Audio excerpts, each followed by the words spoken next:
lama kita dijajah, sampailah kita pada kesimpulan bersama bahwa baik struktur dasar sosial maupun politik kita ini sama sekali tidak bisa bertahan. Jadi etnis-etnis kecil ini tidak bisa dipertahankan, kerajaan-kerajaan kecil ini semuanya tidak bisa dipertahankan, kecuali kalau kita menemukan satu modus eksistensi baru, satu bentuk ikatan sosial baru, satu bentuk ikatan politik baru. Hanya itu jalan keluarnya.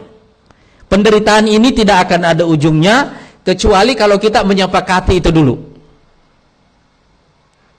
Kita mesti sepakat bahwa ini kerajaan-kerajaan ini tidak bisa lagi eksis sebagai sebuah format politik. Dan etnis-etnis kecil ini juga yang umumnya menjadi pendukung utama dari suatu kerajaan sebagai basisnya, itu juga tidak bisa lagi dipertahankan. Sehingga kita mesti keluar mencari satu ikatan yang lebih besar. Proses mencari ikatan sosial dan ikatan politik yang lebih besar inilah yang merupakan proses menjadi Indonesia. Jadi kita mencari satu ikatan politik yang lebih besar, yang lebih dari mengatasi kerajaan-kerajaan kecil ini, dan kita mencari ikatan sosial yang lebih besar yang melampaui ikatan-ikatan primordial ini. Dan puncak dari proses menjadi Indonesia itu ada dua tahapannya. Yang pertama adalah Sumpah Pemuda dan yang kedua adalah proklamasi. Jadi pada hari Sumpah Pemuda itu kita mendeklarasikan diri sebagai bangsa, sebagai bangsa baru. Dan pada hari proklamasi itu kita mendeklarasikan diri sebagai sebuah negara. Itu sebabnya kesepakatan dalam Sumpah Pemuda itu menyangkut dasar-dasar yang sangat fundamental dari bangunan sebuah bangsa. Saya kira gampang menyepakati soal tanah air itu.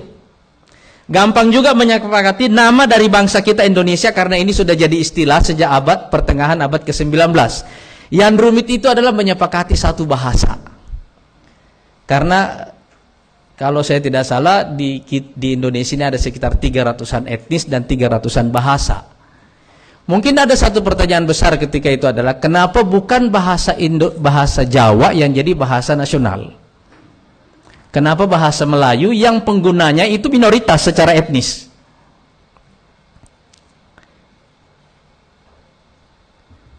Kalau saya mempelajari bahasa Indonesia, saya menyukai bahasa ini. Setidak-tidaknya menurut saya ada dua alasan. Yang pertama, bahasa ini punya tata bahasa yang sangat sederhana, simple sekali itu ya. Karena itu gampang dipelajari itu. Kosakatanya juga tidak terlalu kaya itu. Karena itu gampang dikembangkan. Contohnya misalnya begini ya. Ini mungkin pertanyaan buat kita semuanya. Apakah ada konsep waktu dalam grammar bahasa Indonesia? Kalau dalam bahasa Arab, konsep waktunya itu ada dua. Kata kerja masa lampau, kata kerja masa kini. Kata kerja akan datang, itu dimasukkan ke dalam kata kerja masa kini. Kalau dalam bahasa Arab ya. Ini namanya fi'il madhi, ini namanya fi'il mudhari'. Dalam bahasa Inggris tensisnya ada berapa? Ada 16 kalau nggak salah ya. Lebih rumit dia konsep waktunya gitu ya. Dan itu menunjukkan value dari sebuah masyarakat gitu. Tapi dalam bahasa Indonesia kata kerjanya tidak berubah untuk menunjukkan waktu. Tapi setiap waktu itu ditunjukkan dengan sebuah kata tambahan. Jadi makan, sudah makan, sedang makan, akan makan. Dan itu ada maknanya bahwa bangsa ini tidak punya konsep waktu. Ada artinya itu ya. Itu sebabnya kita rada gampang memaafkan dalam soal waktu juga gitu. Sebenarnya saya juga tadi terlambat Pak gitu ya. Saya tadi datang ke sini sudah asar, pas azan asar itu. Jadi saya sholat dulu. Tapi karena di sini molornya lebih lama daripada menit terlambatnya saya, ini kita kompromi gitu. Jadi kita lebih gampang karena itu masalah mindset itu loh. Saya mengangkat masalah ini karena ini salah satu kritik saya nanti ke dunia pendidikan kita ya. salah satu ilmu yang paling tidak diminati oleh orang Indonesia itu linguistik. Saya nggak tahu di UI ini ada jurusannya nggak itu. Ini kurang peminatnya ini. Itu.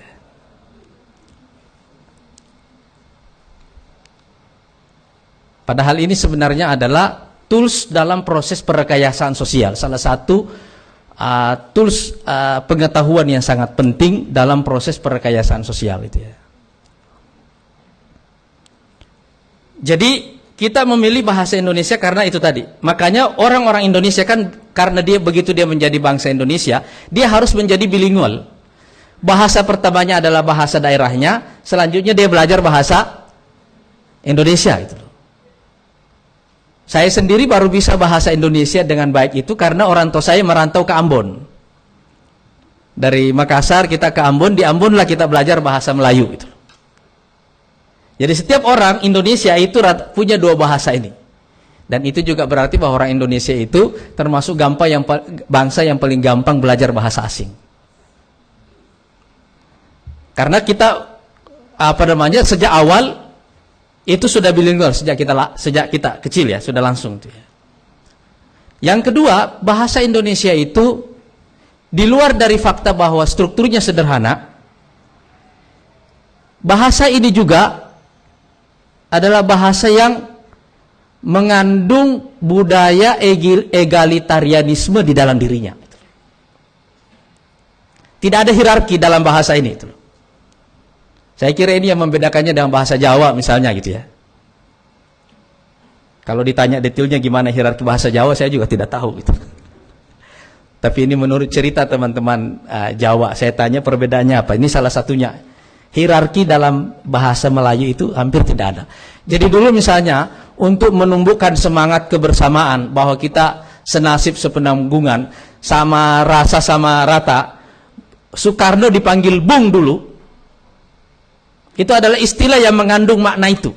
Bung Karno, Bung Hatta, semua orang, "Hei Bung." Itu menunjukkan egalitarianisme. Bahwa kita ini sudah keluar dari ikatan primordial kita semuanya, masuk kepada ikatan yang lebih besar, dan di dalam ikatan ini kita semua sama, karena tiba-tiba kita bermetamorfosis dari etnis-etnis kecil, digabung menjadi satu dan menjadi sebuah bangsa besar. Dan kemudian kita juga bermetamorfosis, melebur semua kerajaan-kerajaan kecil ini dalam sebuah ikatan politik yang lebih besar yang sekarang kita sebut NKRI. Saya kira gelombang pertama ini selesai persis ketika kita memproklamasikan Indonesia pada tahun 45. Kita selesai dengan identitas kita di sini. Kita punya identitas yang namanya Indonesia. Dan kalau kita bedah secara mendalam, saya dulu pernah mengundang mungkin mudah-mudahan Pak Prof Hamdi masih ingat dulu ya. Saya sekitar tahun 2010 dulu saya pernah mengundang beliau dalam sebuah seminar terbatas dengan satu pertanyaan. Core value masyarakat Indonesia itu apa? Nilai intinya itu apa itu? Kalau kita bedah-bedah Indonesia ini dari sejarah kelahirannya itu, kita akan sampai pada kesimpulan bahwa Indonesia ini kalau dibedah kira-kira ada satu kata yang akan keluar dari situ, namanya solidaritas. Karena itu yang membuat kita lahir. Itulah nilai yang membuat kita bermetamorfosis dari etnis kecil, dari bangsa besar, dari kerajaan-kerajaan kecil menjadi negara besar. Itu nilai utamanya. Dan karena itu kolektivisme di Indonesia ini merupakan bukan hanya nilai akhirnya, tetapi juga mindset. Dan juga budaya. Saya menyebutnya mindset karena kalau kita mencari apa tafsir atas Pancasila itu, satu-satunya tafsirnya itu adalah kolektivisme.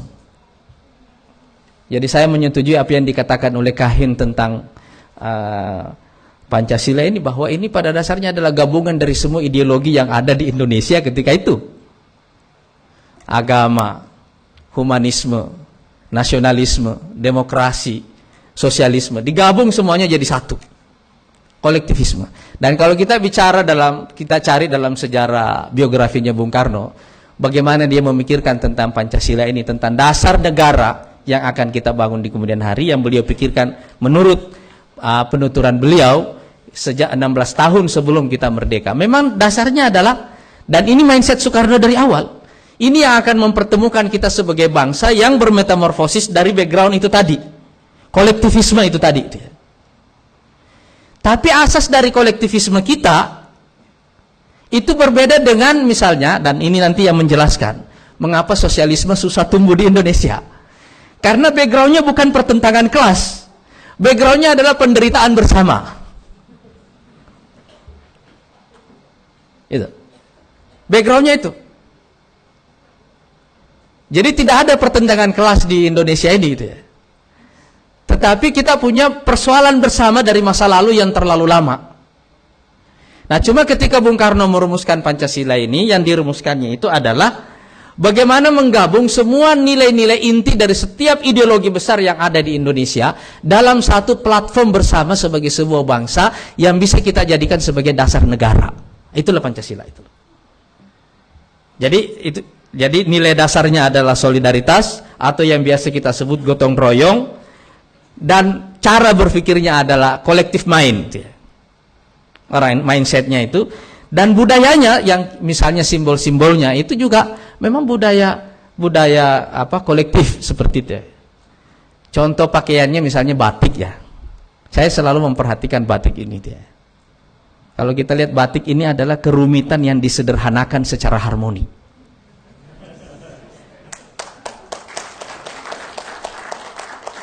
Iya kan? Detailnya itu rumit. Saya pernah pergi ke pabrik batik Pak, dan melihat proses pembuatannya. Itu rumit sekali. Rumit gitu ya. Tetapi begitu dia jadi, semua kerumitan ini tiba-tiba ada dalam satu kesatuan yang harmonis itu. Dan ini juga menunjukkan salah satu kemampuan berpikir orang Indonesia itu adalah simplifikasi. Jadi kalau kita mau tahu di mana strength kita sebagai sebuah bangsa, orang Indonesia ini paling jago menyederhanakan hal-hal yang sangat rumit.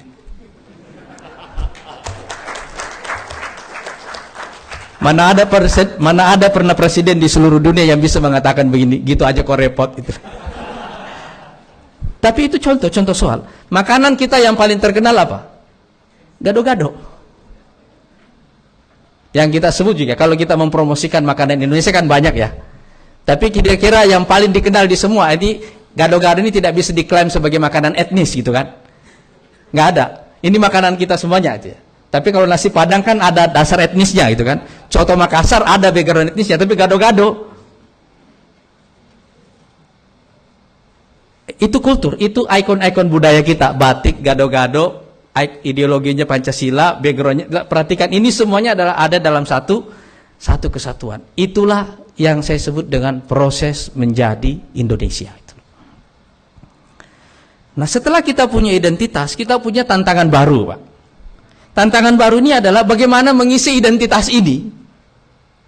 Dan karena itu, persoalan kita kedua di gelombang kedua ini adalah tantangan paling besarnya, dan ini yang kemudian menjadi ruh dari zaman pada gelombang kedua ini adalah pencarian sistem ekonomi, politik, hukum yang kompatibel dengan struktur budaya dan sejarah kita. Itu semua tema besar dari Orde Lama, Orde Baru, dan era reformasi. Kita ingin mengisi identitas yang namanya Indonesia ini. Anggaplah ini seperti sebuah hardware, softwarenya seperti apa gitu. Itu sebabnya kalau kita melihat hampir semua misalnya pertarungan ideologi terjadi di gelombang kedua. Di gelombang pertama ada pertarungan ideologi tapi tidak terlalu sengit. Kenapa? Karena ada tujuan besar yang lebih besar dari ini. Jadi orang bisa lebih legowo, lebih gampang untuk mengalah, yaitu kita ingin merdeka. Tapi setelah kita merdeka, panggungnya ini adalah panggung kita.